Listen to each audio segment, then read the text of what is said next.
Dialysis ചെയ്ത രോഗികൾ മരിച്ച സംഭവത്തിൽ ഹരിപ്പാട് താലൂക്ക് ആശുപത്രിക്കെതിരെ പോലീസ് കേസെടുത്തിരിക്കുന്നു. സൂപ്രണ്ട്, ഡയാലിസിസ് യൂണിറ്റ് ജീവനക്കാർ എന്നിവരെ പ്രതികളാക്കിയാണ് കേസ്. മരിച്ച രാമചന്ദ്രന്റെ ബന്ധുക്കൾ നൽകിയ പരാതിയിലാണ് കേസെടുത്തിരിക്കുന്നത്. രഘുനാഥ് നാരായണൻ വിവരങ്ങളുമായി ആലപ്പുഴയിൽ നിന്ന് ചേരുന്നുണ്ട്. രഘു, വളരെ ആശങ്കയുണ്ടാക്കുന്നൊരു വാർത്ത തന്നെയായിരുന്നു ഇത്. ഡയാലിസിസ് ചെയ്ത രോഗികൾ മരിക്കുക എന്നത്. ആ പരാതിയിൽ എന്തൊക്കെ കാര്യങ്ങളാണ് പറയുന്നത്, എന്തൊക്കെ സംശയങ്ങൾ ആണ് അവർ ഉന്നയിക്കുന്നത്? ഈ പോലീസ് കേസെടുത്തതുകൊണ്ട് എന്തെങ്കിലും കൂടുതൽ നടപടികളിലേക്ക് പോലീസ് ഇതുവരെ പോയിട്ടുണ്ടോ? ആശുപത്രി അധികൃതർ പിന്നീട് എന്തെങ്കിലും കാര്യങ്ങൾ വിശദീകരിക്കുന്നുണ്ടായോ?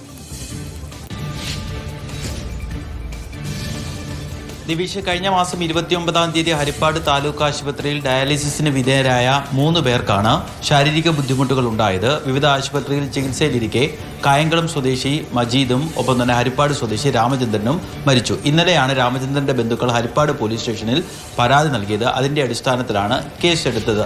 അശ്രദ്ധ മൂലമുണ്ടായ മരണം എന്നുള്ള തരത്തിൽ, അതായത് ചികിത്സാ പിഴവിലാണ് കേസെടുത്തിട്ടുള്ളത്.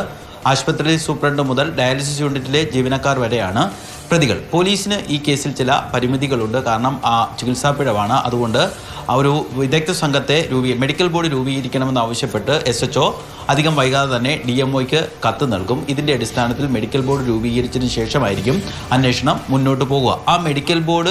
രൂപീകരിച്ച മെഡിക്കൽ ബോർഡ് കുറ്റക്കാരാണ് എന്ന് കണ്ടെത്തിയാൽ മാത്രമേ വലിയ വകുപ്പുകൾ ഇവർക്കെതിരെ അറസ്റ്റ് ഉൾപ്പെടെയുള്ള നടപടികളിലേക്ക് കഴിയാൻ വേണ്ടി സാധിക്കുകയുള്ളൂ. നമുക്കറിയാവുന്നതുപോലെ തന്നെ ചികിത്സാ പിഴവ് സംബന്ധിച്ചുള്ള കേസുകൾ, അത് സംബന്ധിച്ച ആളുകൾ ഈ സിസ്റ്റത്തിനെതിരെ, നമ്മുടെ ആരോഗ്യവകുപ്പിനെതിരെ പോരാട്ടം നടത്തുന്ന പല വാർത്തകൾ പലതവണ പരമ്പരകളായി മാതൃഭൂമി ന്യൂസ് ചെയ്തിട്ടുള്ളതാണ്.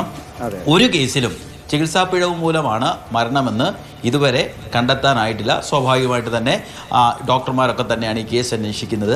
അവർ തന്നെയാണ് ഇതിൻ്റെ റിപ്പോർട്ട് നൽകുക. അതുകൊണ്ട് തന്നെ ഈ കേസിലും അഥവാ ഏതെങ്കിലും രീതിയിലുള്ള തെറ്റുകൾ സംഭവിച്ചിട്ടുണ്ടെങ്കിലും, അണുബാധയാണ് മരണകാരണം എന്നുണ്ടെങ്കിൽ പോലും വലിയ രീതിയിലുള്ള നടപടികളൊന്നും ഉണ്ടാകാനുള്ള സാധ്യത ഇല്ല. എന്തായാലും മറ്റൊരു കാര്യമെന്ന് പറയുന്നത്, ഈ രാമചന്ദ്രനെ ആദ്യം ഹരിപ്പാട് താലൂക്ക് ആശുപത്രിയിലും പിന്നീട് വണ്ടാനം മെഡിക്കൽ കോളേജ് ആശുപത്രിയിലും അവിടെ ICU ഇല്ലാത്തതുകൊണ്ട് തിരിച്ച് ഹരിപ്പാടിന് തൊട്ടടുത്തുള്ള തട്ടാരമ്പലം എന്നുള്ള സ്ഥലത്തെ സ്വകാര്യ ആശുപത്രിയിലും പ്രവേശിപ്പിച്ചിരുന്നു. അവിടുത്തെ ഒരു റിപ്പോർട്ടുണ്ട്, രാമചന്ദ്രൻ്റെ ദേഹത്ത് അണുബാധ ഉണ്ടായിട്ടുണ്ട്. അത് എന്തിൽ നിന്നാണ് ഉണ്ടായത്, അതായത് ഈ ഡയാലിസിസ് ചെയ്തപ്പോൾ അവിടുത്തെ RO പ്ലാന്റിലെ വെള്ളത്തിൽ നിന്നാണോ ഉണ്ടായതെന്നറിയില്ല.